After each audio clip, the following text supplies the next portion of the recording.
Hello मेरे प्यारे बच्चों, आप सभी को मेरा नमस्कार और आप सभी का आपके अपने YouTube चैनल रविंद्र मैथ्स पर बहुत बहुत स्वागत है।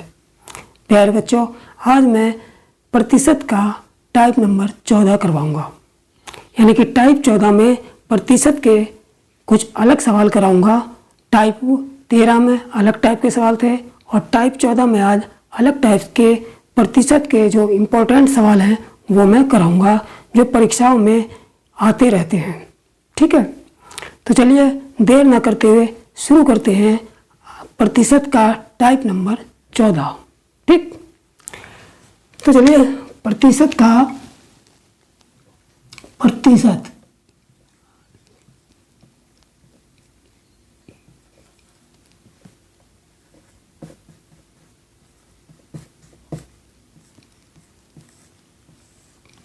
परसेंटेज यानी कि प्रतिशत का कौन सा टाइप 14वां कराऊंगा आज मैं। ठीक, टाइप 14।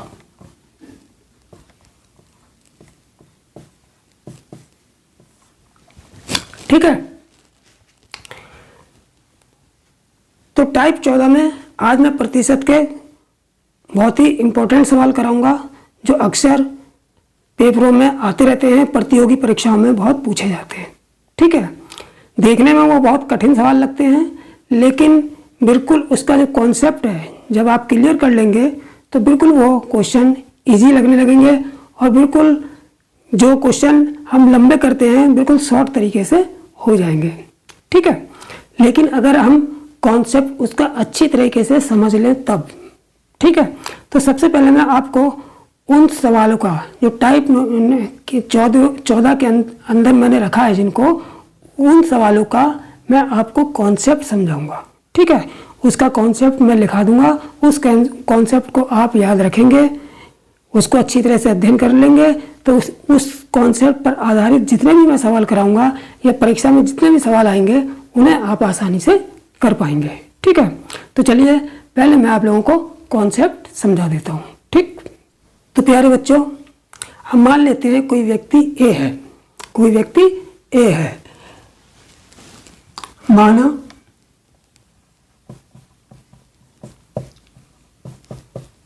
कोई व्यक्ति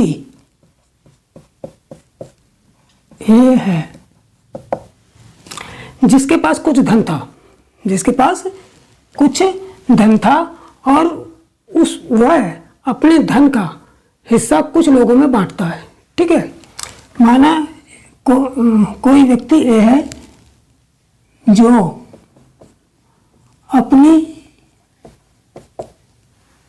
रकम यानी कि अपना धन, माना कोई व्यक्ति है जो अपनी रकम यानी कि जो ए व्यक्ति के पास जो भी धन था उसका अपनी रकम धन का X% भाग, X% अपनी धन का X% व्यक्ति बी को देता है, व्यक्ति बी को देता है। ठीक है, यानी कोई व्यक्ति ये है, उनके पास कुछ धन है, जितना भी है हमें नहीं पता भी, उस धन का X% धन का, जो अपनी रकम धन का X% व्यक्ति बी को देता है। ठीक, अब जब X% अपने धन में से X% बी को देगा तो उनके पास कुछ शेष बचेगा, क्योंकि X% दिया है, पूरा धन नहीं दिया है, तो जो शेष बचेगा, अब जो शेष बचा उनके पास, शेष का वो क्या करते हैं, शेष धन का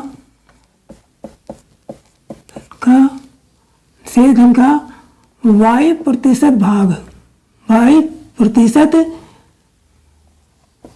भाग व्यक्ति सी को देता है,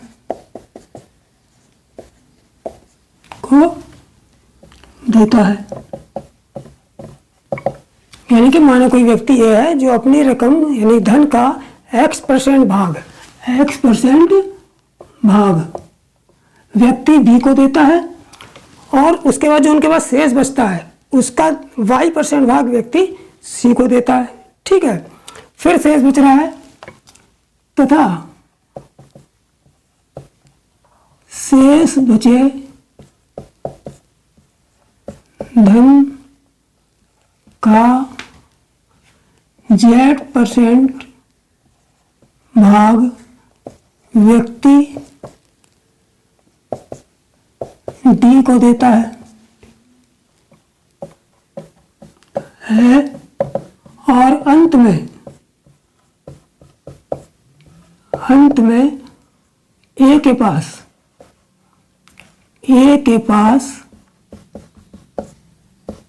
P रुपए बचते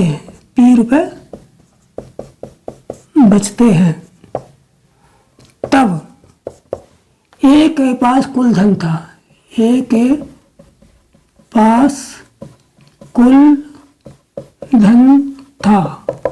तो ए के पास कुल कितना धन था वो निकालना है। तो कुल कितना धन था ए के पास, ये किस तरीके से निकालेंगे, ठीक है।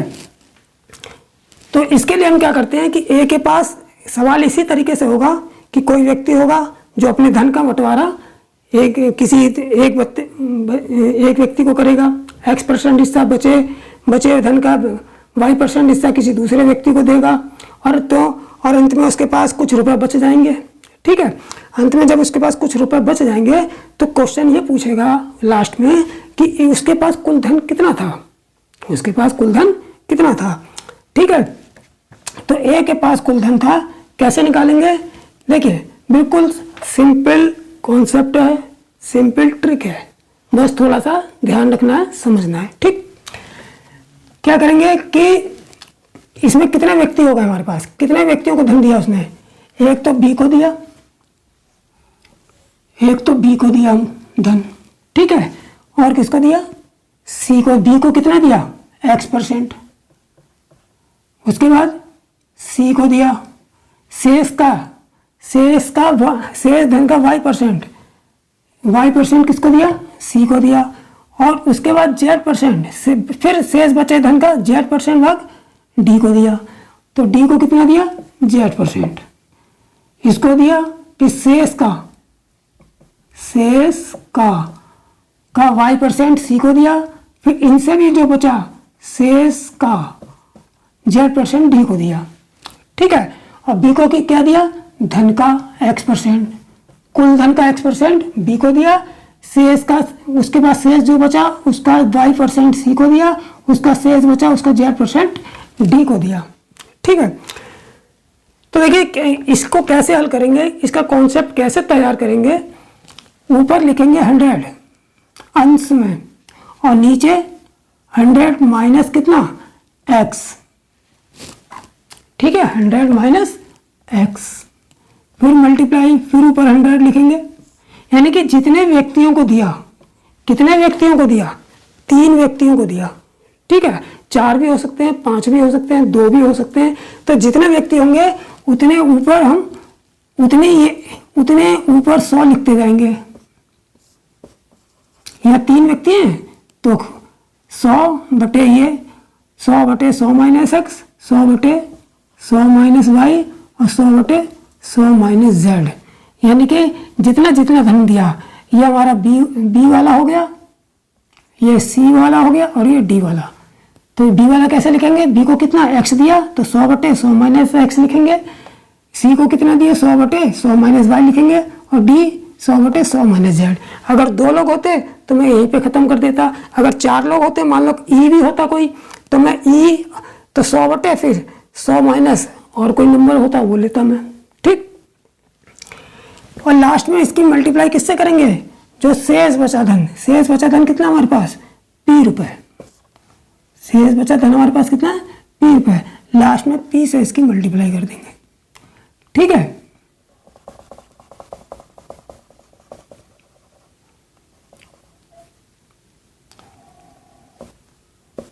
ठीक है, तो 100 बटे 100 माइनस x, 100 बटे 100 माइनस y, 100 बटे 100 माइनस z, ठीक है। तो ए के पास कुल कितना धन था ये निकालने के लिए जिन लोगों को धन दिया उसको इस तरीके से इस फार्मूले में रख लेंगे तो कुल धन हमारा आ जाएगा। ये पी क्या है, जो लास्ट में जो शेष धन बचता है उसकी मल्टीप्लाई हो जाएगी, ठीक। अब ये हमारे पास फार्मूला आ गया।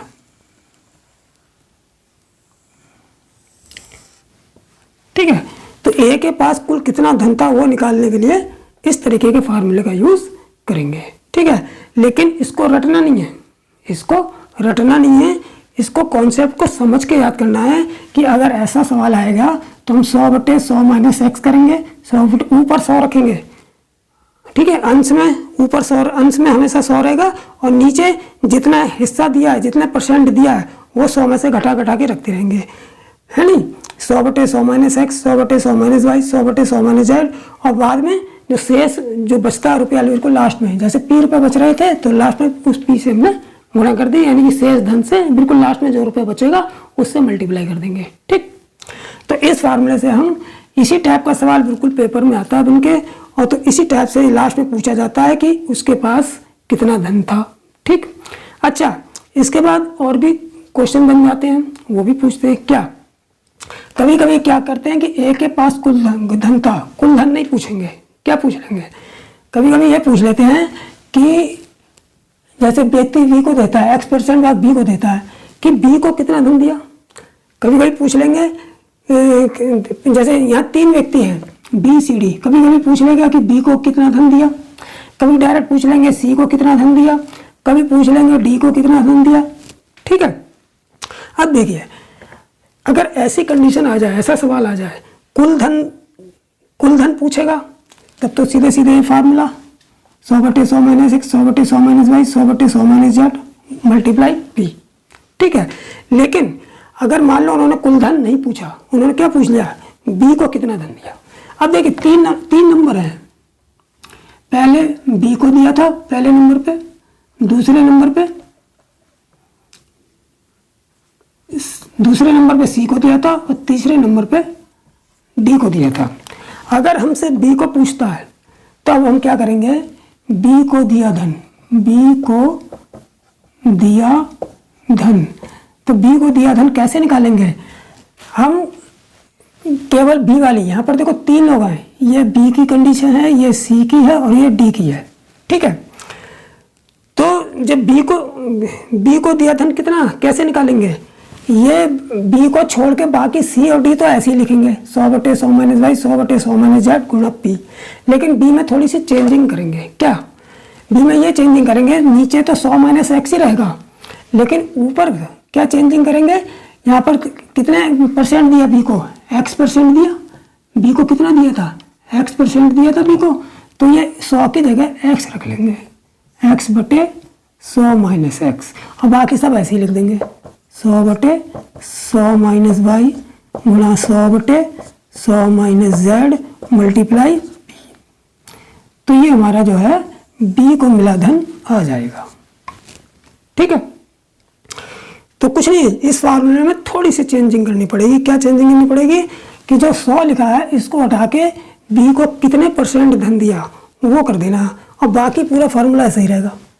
ठीक है, अब आज नंबर दूसरे पे सी को, अगर मान लो बी की जगह इन्होंने दूसरे नंबर पे जो सी को दिया था उसका पूछ लिया, तो दूसरे नंबर वाले को सी को मिला धन, सी को दिया धन पूछ लिया, तो कैसे निकालेंगे, सी को दिया धन बराबर। अब जब सी को दिया धन होगा तो हम बी वालों को बिल्कुल भूल जाएंगे, कैंसिल कर देंगे, यानी कि ये स्टेप छोड़ देंगे। ये वाली स्टेप पहली, जब दूसरे नंबर वाले का पूछेंगे, पहले नंबर पे बी को दिया, दूसरे नंबर पे सी को दिया, तो पहले जैसे दूसरे वाले को पूछा तो पहले वाले की स्टेप गायब कर देंगे, खत्म कर देंगे, इससे भूल जाएंगे, इससे कोई मतलब नहीं। कौन सी, बी वाले पे आ जाएंगे, दूसरे नंबर पे है ना सी, तो सी को दिया धन इस पे। अब इसमें जब सी को दिया धन निकाल रहे हैं तो यहाँ पर x 100 की जगह क्या आएगा, इसको हटा देंगे, ए वाले को बिल्कुल खत्म कर देंगे, यहाँ से शुरुआत करेंगे, और यहाँ भी क्या लिखेंगे, 100 को हटा के सी को कितने % लिया, सी को y%, तो यहाँ y कर देंगे, y/100 माइनस वाई गुणा बाकी सब ऐसे ही चलता रहेगा, बटे 100/100 माइनस जेड गुणा p। तो ये हमारा निकल के आ जाएगा सी को दिया धन। ठीक है, मैंने ट्रिक बता दी किस तरीके से करना है। सी को दिया धन, ए को भूल जाएंगे, यानी कि दूसरे नंबर वाले का पूछेंगे तो पहले वाले को बिल्कुल हटा देंगे, फार्मूले से गायब कर देंगे, और वहीं से जहाँ जिसके बारे में पूछेगा वहीं से शुरुआत करेंगे, इस तरीके से भी याद रख लो। जैसे बी को दिया धन पूछा तो बी से स्टार्ट करा, बस 100 को हटा के बी को जितने % दिया वो रखा और बाकी पूरा फार्मूला वैसे ही लिख दिया। अगर सी को दिया धन है तो सी वाले से शुरुआत करेंगे। सी कहाँ कौन से नंबर पे है? दूसरे नंबर पे। y% सी को दे दिया दूसरे नंबर पे, तो यहाँ से स्टार्ट करेंगे, इससे पहले का छोड़ देंगे। ठीक, अब देखो, अब आगे डी का नंबर है।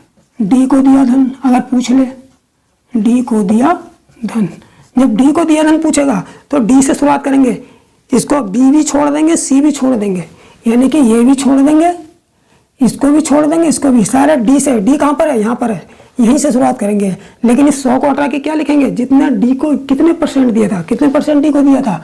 Z%। तो यहाँ Z पर केवल 100 को हटा के Z कर देंगे, Z/100 माइनस Z गुणा शेष P। ठीक है, तो इस तरीके से यह कॉन्सेप्ट है इस टाइप के सवाल का। जो टाइप नंबर 14वें का आज जो मैं करा रहा हूँ, ये सवाल है, पेपर में आता है, ये इसका कॉन्सेप्ट है। किस तरीके से तो कुल धन पूछेगा तो ये वाला फार्मूला लगा देंगे। पहले व्यक्ति को दिया धन पूछेगा तो पहले से यहाँ पे पहले से स्टार्ट कर देंगे, बस यहाँ 100 हटा के पहले को जितने % दिया वो लिख के पूरा फार्मूला लिख देंगे, ये लिख दिया। दूसरे नंबर वाले व्यक्ति को पूछा तो दूसरे से शुरुआत करेंगे, पहले वाले को हम भूल जाएंगे, दूसरे से शुरुआत करेंगे, 100 को हटा के जितने % दिया वहाँ से शुरुआत करेंगे, यहाँ तक लिख देंगे। तीसरे व्यक्ति को दिया तो तीसरे से शुरुआत करेंगे, तीसरा कहाँ पे है? यहाँ पे है, 2 को छोड़ देंगे, तीसरे से यहाँ से, बस इतना करना है। 100 को हटा के तीसरे को जितने % दिया उतने % यहाँ रख के और 2 को छोड़ देंगे, इतना लिख देंगे, ये आ गया। ठीक है, तो प्यारे बच्चों, आपको अच्छी तरह से समझ में आ गया होगा कि ये कॉन्सेप्ट किस तरीके से इस टाइप के सवाल को हल करना है। बाकी जब मैं सवाल कराऊंगा तो आपको बिल्कुल अच्छी तरीके से समझ में आ जाएगा, लेकिन इस कॉन्सेप्ट को आप नोट कर लेंगे और अच्छी तरीके से इसको सवाल करते हुए इसको जो है अध्ययन करेंगे। इसको रटेंगे नहीं, रटोगे तो भूल जाओगे। इसको केवल कॉन्सेप्ट को समझना है सवालों को करते हुए। ठीक, तो चलिए चलते हैं हम पहले सवाल पर। इस कॉन्सेप्ट का पहला सवाल देख लेते हैं। ठीक, तो प्यारे बच्चों देख लेते हैं पहला सवाल। पहला सवाल क्या कह रहा है कि श्याम ने अपने वेतन का 40% अपनी पत्नी को दिया। यानी श्याम कोई व्यक्ति है जिसने अपने वेतन का 40% भाग जो है 40% अपनी पत्नी को दिया। ठीक है, अब जब पत्नी को दे दिया कुछ हिस्सा वेतन का तो शेष बचा, तो जो शेष बचा उसके पास, उस शेष बचे हुए का 25% अपने पुत्र को दिया। यानी कि शेष बचे हुए का 25% अपने पुत्र को दिया। फिर क्या किया? तथा फिर शेष बचा होगा उसके पास थोड़ा बहुत, तो जो बचा शेष का, यानी शेष का 60% शिक्षा पर खर्च किया। शेष का 60% शिक्षा पर खर्च किया। अब भी उसके पास कुछ ना कुछ बचा होगा। कितना बचा है? अब उसके पास 2700 रुपये बचे। ठीक है, तो बताइए उसका कुल वेतन कितना था, यानी कि जो उसका वेतन था टोटल वो कितना था। ठीक है, तो देखिए इस सवाल की सबसे अच्छी यही पहचान है कि इसमें कोई व्यक्ति होगा वो किसी को धन देगा, एक व्यक्ति को देगा, फिर उसके बचे हुए का शेष का इतने % दूसरे को देगा, फिर शेष का इतने % तीसरे को देगा, फिर शेष का इतने % यहाँ पर खर्च करेगा। यानी कि जो उसके बाद धन बचता जाएगा उसका भी कुछ प्रतिशत हिस्सा वो दूसरे को देता रहेगा।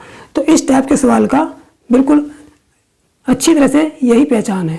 ठीक है, तो देखिए इसको किस तरीके से करेंगे, यानी कि वेतन पूछा है, कुल धन पूछा है हमारे पास, तो कुल धन कैसे निकालेंगे?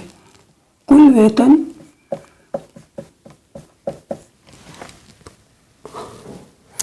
कैसे निकालेंगे मैंने बताया था। कितने लोग हैं पहले लोग देख लेंगे कितने हैं। एक पत्नी हो गई, एक शेष बचे का 25 अपने पुत्र को 2 और शेष का शिक्षा पर खर्च किया 3 और लास्ट में 27 रुपये बच गए। ठीक है, जो लास्ट में 27 बचेंगे उसकी मल्टीप्लाई करेंगे। तो देखिए 100 बटे पहले नंबर पे 40%, तो 100 माइनस 40 गुणा, फिर दूसरा 100 लगाए, 100/40% दिया, दूसरे को 25%, फिर 100 माइनस 25, फिर तीसरे को क्या लिखेंगे 100/60 शिक्षा पर, तो 100 माइनस 60, और लास्ट में क्या करेंगे चौथे नंबर पे मल्टीप्लाई जो उसके पास शेष रुपये बचते हैं 2700, इस 2700 की मल्टीप्लाई कर देंगे। ठीक है, अब देखिए यहाँ बचा क्या 100/100 में से 40 गया 60, यहाँ 100/75 हो गया, और यहाँ 100/40 हो गया, और ये 2700। ठीक है, अब इसे काट लेंगे। देखिए 1 0 से 2 0 से 100 गया, 25 3 75, 25 चौक 100। ठीक, 25 3 75, 25 चौक 100। अब ये 4 है, ये 4 से ये वाला 4 गया, और कितने बचा है 3 निम 27, ये चला गया, और बचा है कुछ, हाँ ये बचा है 2 3 6 और 2 50 100, ये चला गया, बचा ये 3 से ये कट जाएगा, 3 3 9 ये गया। ठीक है, तो 300 गुणा 50 ये बचा, 300 गुणा 50 तो बराबर कितना आ जाएगा 3 पंजे 15, यानी कि 15,000 रुपये आ जाएगा। यानी कि कुल वेतन उसका कितना था 15,000 रुपये था। कुल वेतन उसका कितना था 15,000 रुपये था। ठीक है, तो ये इस टाइप के सवाल जो है बहुत अच्छे प्रतियोगी परीक्षाओं में आते हैं, और सवाल देखने में लगते भी लंबे हैं, लेकिन अगर कॉन्सेप्ट क्लियर है तो बिल्कुल सिंपल है। एग्जाम में आएगा तो ये तो मैं समझा के कर रहा हूँ, आप लोग तो डायरेक्ट करेंगे 100/100 में से 40 नहीं लिखेंगे, 100 में से 40 लिखेंगे 60, 100/60, 100/75, 100/40 मल्टीप्लाई 2700, फटाफट काट पीट के अलग करेंगे और उसके बाद सीधे आंसर। ठीक है, लेकिन कॉन्सेप्ट जब क्लियर हो जाएगा तो बहुत आसानी से हो जाएगा। ठीक, तो चलिए अब चलते हैं दूसरे सवाल पर। तो प्यारे बच्चों अब देखते हैं दूसरा सवाल। दूसरा सवाल क्या कह रहा है कि राकेश को जितनी राशि प्राप्त होती है, यानी कोई वेतन होगा या कोई धनराशि होगी जो उसे मिलती होगी, तो जितनी राशि प्राप्त होती है उसका 20%, कितना 20% वो खरीदारी पर खर्च करता है। यानी राकेश के पास जो भी धन था उसका 20% वह मिलता था, उसका 20% वो खरीदारी पर खर्च करता था, और उसके बाद जो शेष बचता था शेष का 5% वो पढ़ाई पर खर्च करता था। शेष का 5% वो पढ़ाई पर खर्च करता था। तो अब उसके पास यानी कि इतना खर्चा करने के बाद 20% खरीदारी पर और शेष का 5% पढ़ाई पर खर्च करने के बाद उसके पास कितने रुपए बचते थे 1520 रुपये बचते थे। तो राकेश के पास कुल राशि कितनी थी, यानी कि उसके पास जो धन मिलता था, राशि मिलती थी, कुल वो कितनी मिलती थी ये पूछा है। ठीक है, तो बिल्कुल सिंपल है। राकेश के पास कुल राशि, राकेश के पास कुल राशि बराबर कैसे निकालेंगे। अब यहाँ पर कितने खर्चे हो रहे हैं, 2 खर्चे हो रहे हैं केवल, एक खरीदारी पर हो रहा है और शेष का 5% पढ़ाई पर हो रहा है।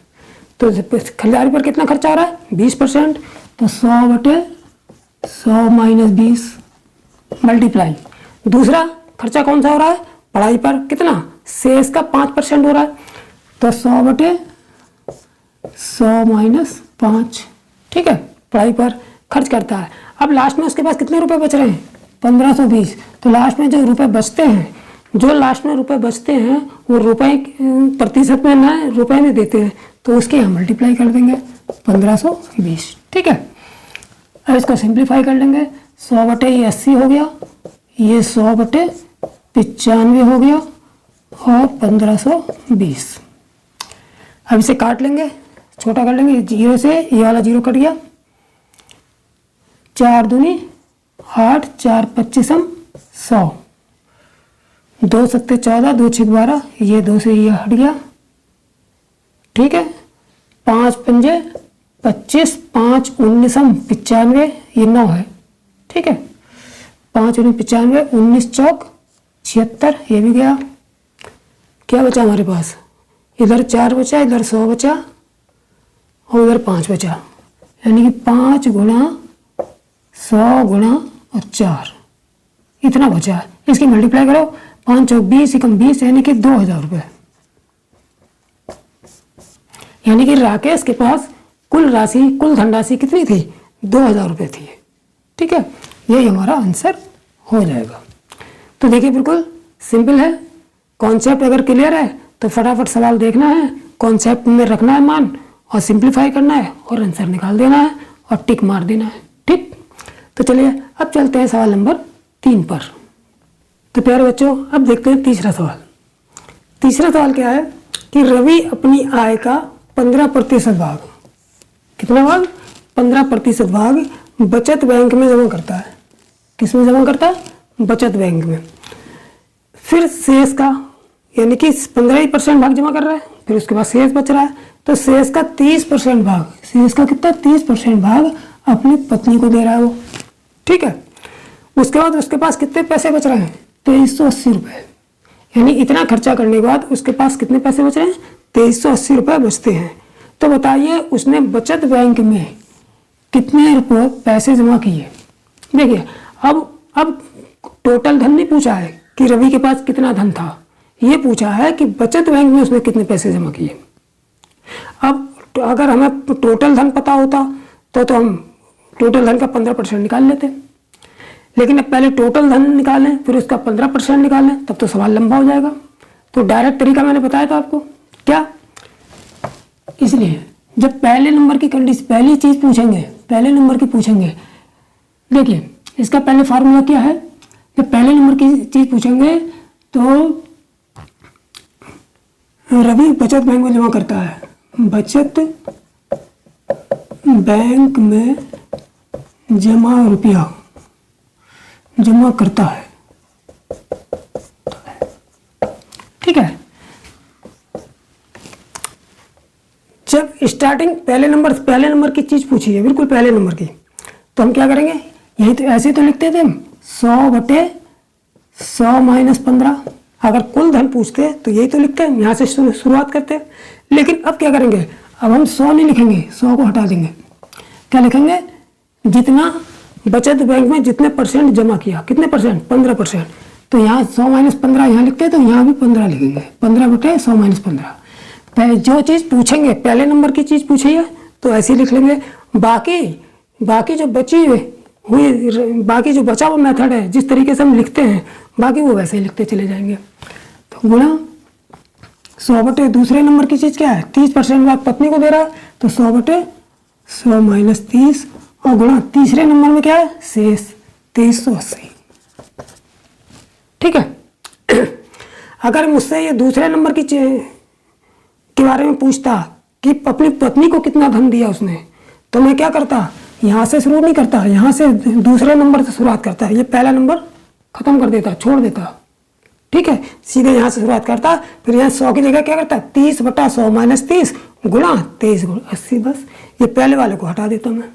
ठीक है, यही तो मैंने कॉन्सेप्ट में समझाया था कि जिस नंबर की चीज़ पूछेंगे यहाँ से गिन लेंगे, पहले नंबर की चीज़, फिर इसका दूसरे नंबर की, तीसरे नंबर की, चौथे नंबर की, जिस नंबर की चीज़ पूछेंगे वहीं से शुरुआत करेंगे और उससे पहले वाली हम छोड़ देंगे। ठीक, अब देखिए इसे कैलकुलेट कर लेंगे, कितना आ जाएगा, 15/15 ऊपर आ गया, 100 में से 15 गए, 85 गुणा 100/, ये 70 हो गया, गुणा 2380। ठीक है, इसे काट लेंगे, कितने से कट जाएगा, 5 × 15, 5 × 17 85। ठीक है,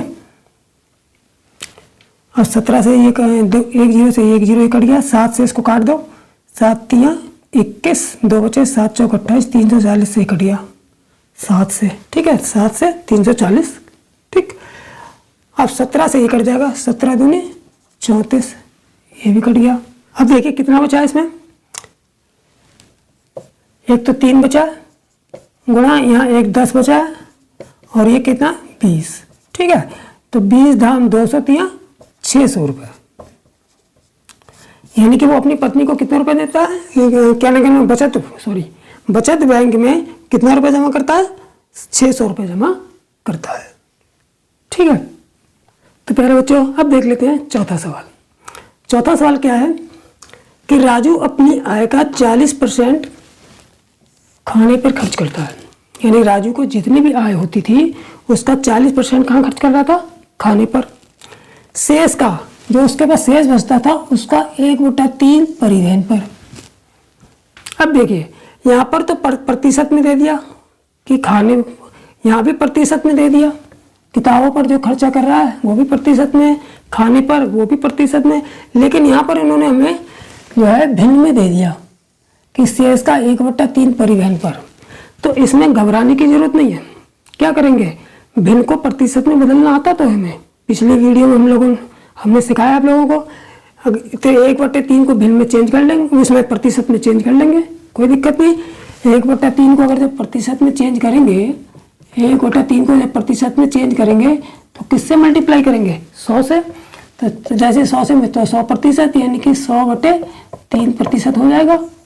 ठीक है, तो यहाँ पर इसकी जगह हम क्या रख लेंगे? 1/3 की जगह हम क्या रख लेंगे? 100/3%। ठीक है, यानी शेष का 100/3% परिवहन पर खर्च करता है। शेष का 10% किताबों पर खर्च किया। अगर उसने शेष 250 रुपए घर के किराए पर लगाए तो उसका वेतन कितना था? देखिए लास्ट में जो शेष रुपया बच रहा है, जो रुपए में दिया जाता है शेष, वो कहाँ पर लगा रहा है इससे हमें मतलब नहीं है। हमें केवल उस रुपए की सहायता से हमारा वेतन निकल जाएगा। तो किराए पे लगा रहा है, हमें इससे मतलब नहीं। शेष का 250 की लास्ट में गुणा करेंगे। ठीक है, तो ठीक है, चलिए अब इसको हल करते हैं। राजू लास्ट में क्या पूछा है? उसका कुल वेतन। तो कुल वेतन मैंने बताया कैसे निकालेंगे। कुल वेतन बराबर, सबसे पहले नंबर पे क्या है? 40% खाने पर, तो 100/100 माइनस 40। ठीक, गुणा दूसरे नंबर पे कौन है? ये शेष का 1/3। अब इसको इसे नहीं रखेंगे, जो प्रतिशत में निकाला वो रखेंगे। शेष का 100/3% परिवहन पर, तो 100 ऊपर, नीचे यहाँ पर क्या रखेंगे? 100 माइनस, अगर यहाँ 15 होता तो मैं 15 रखता, लेकिन 100/3% है, प्रतिशत वाली तो संख्या घटाते हैं यहाँ पर, तो 100/3 रखेंगे। गुणा 10%, तीसरे नंबर पे 10% किताबों पर शेष का, तो 100/100 माइनस 10। ठीक, लास्ट में कितना? लास्ट में जो शेष रुपया बचता है 250, ये इसकी मल्टीप्लाई कर देंगे। आगे समझे? अब इसको सिंप्लीफाई कर लेंगे। ये 100/60 हो गया, 100 में से 40 या 60, ये 100, देखिए 100/3 की गुणा जब 100 माइनस 100/3, इसको कैसे हल करेंगे? तो 100 300 से 100 की गुणा होगी, 100 300, 300 में से 100 गया 200, यानी कि 200/3 आ जाएगा। इसको हल करने के बाद 200/3 आएगा, तो यहाँ पर क्या रखेंगे? 200। अब चूंकि /3 है, /3 यहाँ जब रखेंगे तो 3 जो है क्रॉस मल्टीप्लाई से ऊपर चला जाएगा, तो ये 3 ऊपर आ गया। ठीक, गुणा 100/100 में से 10 गया 90, गुणा 250।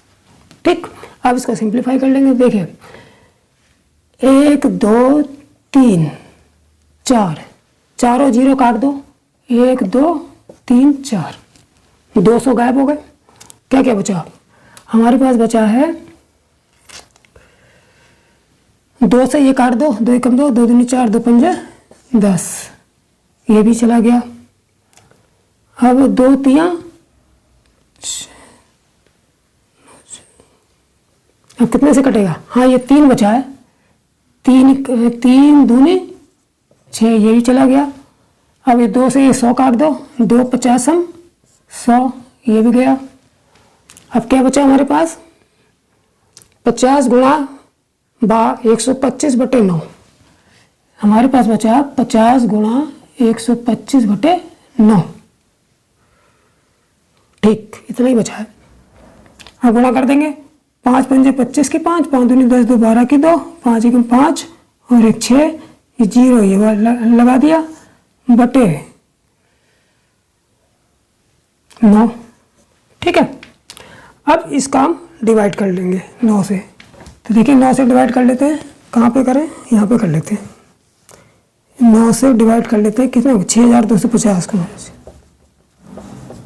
तो 9 कितनी बार जाएगा, 9 छक 54, 12 में 4 गया 8, ठीक है, 12 में 4 गया 8, यहाँ 5 गए, यहाँ 5 उतार लिया, 85 हो गया, 9 72, 9 निम 81, 9 निम 81, 4 आया, ऊपर से 0 उतार लिया, 9 चौक 36, फिर 4 आया, फिर पॉइंट लगाया 0, फिर 9 चौक 36, अब 4 4 आता रहेगा, यानी कि कितना आ गया हमारे पास 694.44, 694.44 रुपये, ठीक है। तो इसको काटने के बाद 694.44 आ गए, यानी कि राजू का कुल वेतन कितना था, 694.44 था, ठीक है। कभी कभी जब एग्जाम में क्वेश्चन आएगा ऑप्शन में, हो सकता है ऑप्शन में वो 695 रुपये दे दें, सीधे सीधे 695 रुपये दे दें, तो घबराने की जरूरत नहीं है। 694.44 आएगा तो 695 पे ही टिक करेंगे। वो 695 दे सकता है और लगभग में पूछ सकता है कि लगभग वेतन कितना था, ठीक है। तो आप लोगों को ये समझ में आ गया होगा अच्छी तरीके से, ठीक है। तो अब चलते हैं सवाल नंबर 5 पर। तो प्यारे बच्चों देख लेते हैं 5वां सवाल। 5वां सवाल क्या कह रहा है कि एक व्यक्ति अपने धन का 12.5%, 12 से 1/2% मतलब 12.5% मनोरंजन पर खर्च करता है, शेष का 70% अन्य वस्तुओं पर खर्च करता है, तब उसके पास 630 रुपये बचते हैं, तो वह अन्य वस्तुओं पर कितना खर्च करता है। अब की बार टोटल धन नहीं पूछा है कि उसके पास कुल कितना धन था, क्या पूछा है कि अन्य वस्तुओं पर कितना खर्च करता है। अब देखिए दूसरे नंबर की चीज पूछी है, पहले नंबर पे कौन सा खर्चा हो रहा है, मनोरंजन वाला। दूसरे नंबर का खर्चा पूछा है 70% वाले का कि अन्य वस्तुओं पर कितना खर्च करता है। तो क्या करेंगे, पहले वाले को छोड़ देंगे। मैंने बताया था कि अगर पहले वाले को पूछेंगे तब तो पहले वाले में थोड़ा सा चेंज करके 100 को हटा के इसका परसेंट रखेंगे, बाकी सबको लिखते जाएंगे।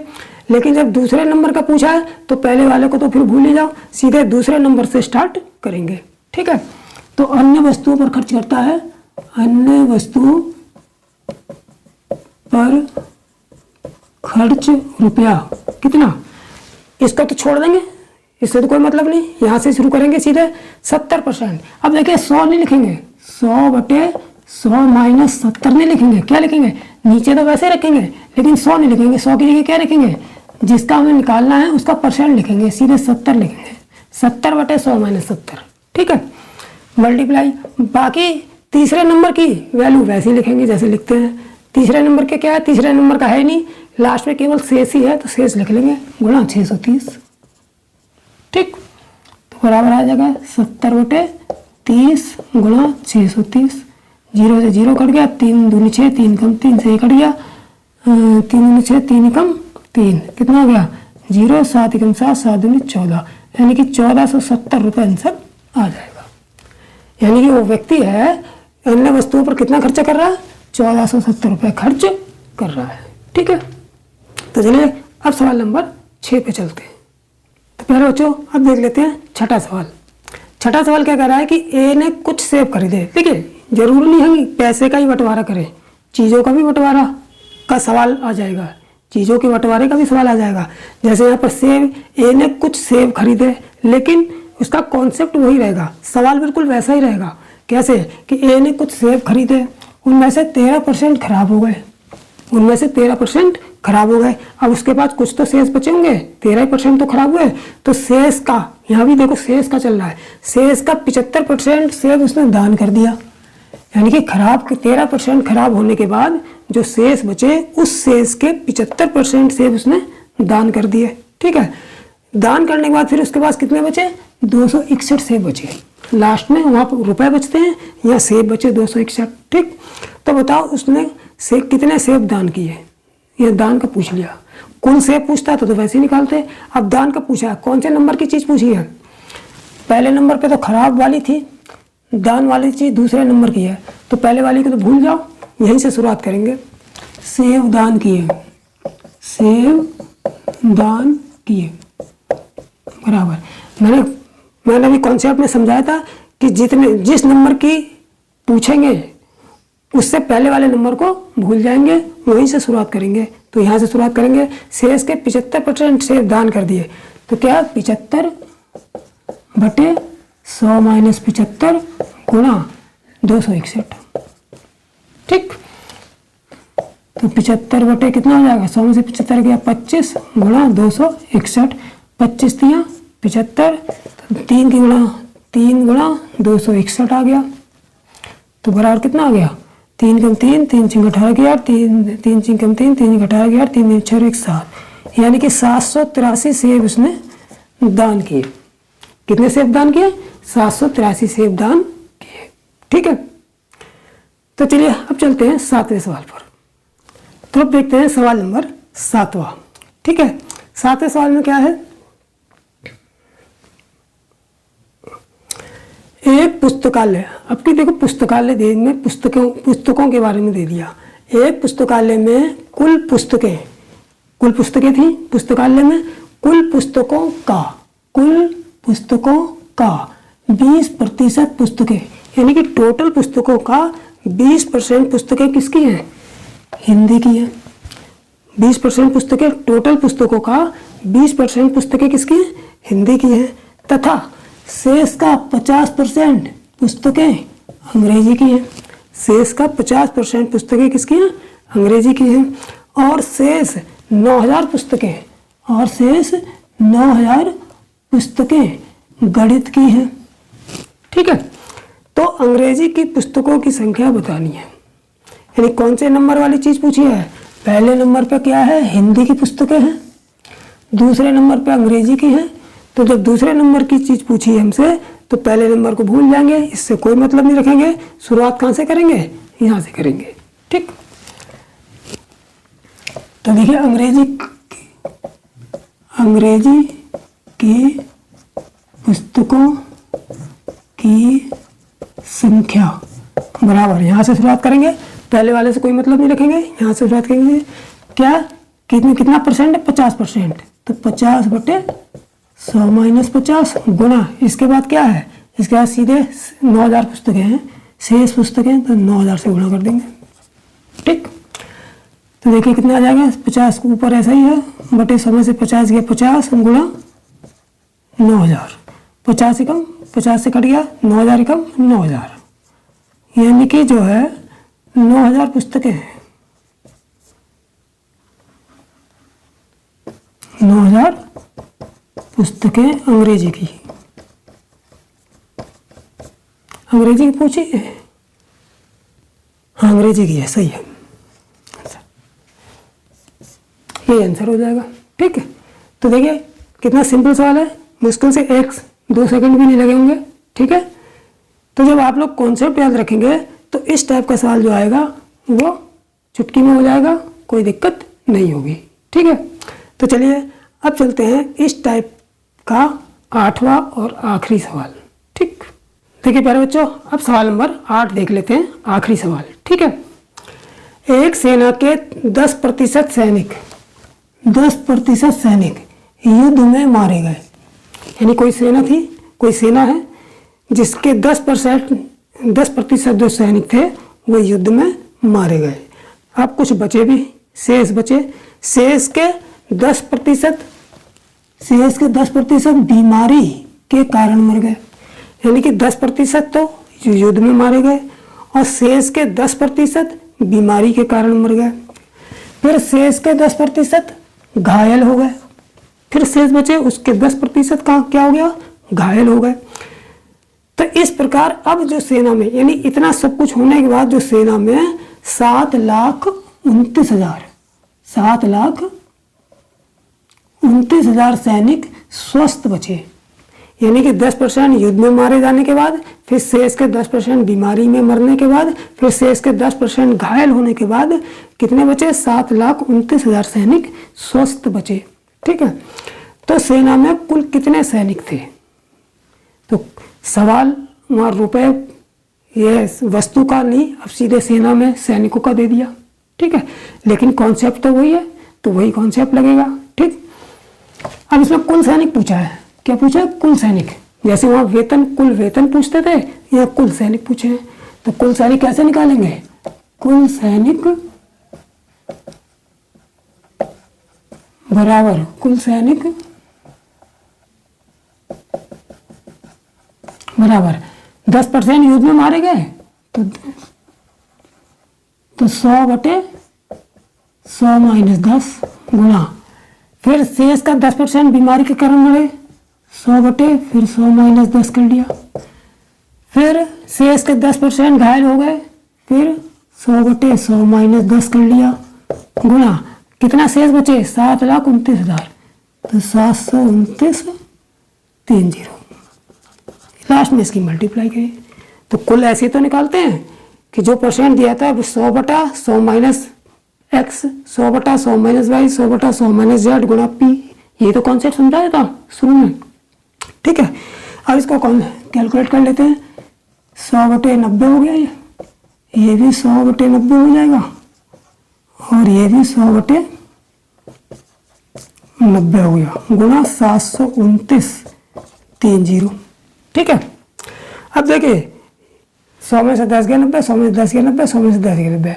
अब 1 2 3 3 जीरो से ये 3 जीरो गए, ठीक। अब 9 9 81, 9 से कट जाएगा, 9 8 72, 9 8 72, 9 1 9, 1 9 से कटा, फिर 9 9 81, ये वाले 9 से कटा, फिर 9 से ये 9 कट गया। क्या बचा हमारे पास? 100 गुणा 100 गुणा 100 गुणा 100 गुणा 100 यानी बराबर कितना आ जाएगा? 10 लाख आए। इन तीनों की गुणा करेंगे तो 10 लाख आ जाएगा। 21 22 सैकड़ा हजार 10,000 लाख 10 लाख, ठीक। तो 10 लाख इतने सैनिक जो हैं, टोटल सैनिक हमारे कितने थे? टोटल सैनिक हमारे थे 10 लाख थे, ठीक है। तो प्यारे बच्चों, आज के जो मैंने कॉन्सेप्ट समझाया था, जो प्रतिशत के जो सवाल आते हैं, इस टाइप के सवाल जो प्रतिशत के आते हैं, आप लोगों के अच्छी तरीके से समझ में आ गए होंगे। और जो मैंने कॉन्सेप्ट समझाया था वो प्रैक्टिस के द्वारा खूब अच्छी तरह कंठस्थ कर लेंगे, ठीक है। तो फिर ठीक है, अब हम लोग फिर अगली वीडियो पे नया टाइप लेके आऊँगा प्रतिशत का, उसके सवाल मैं कराऊँगा, ठीक है।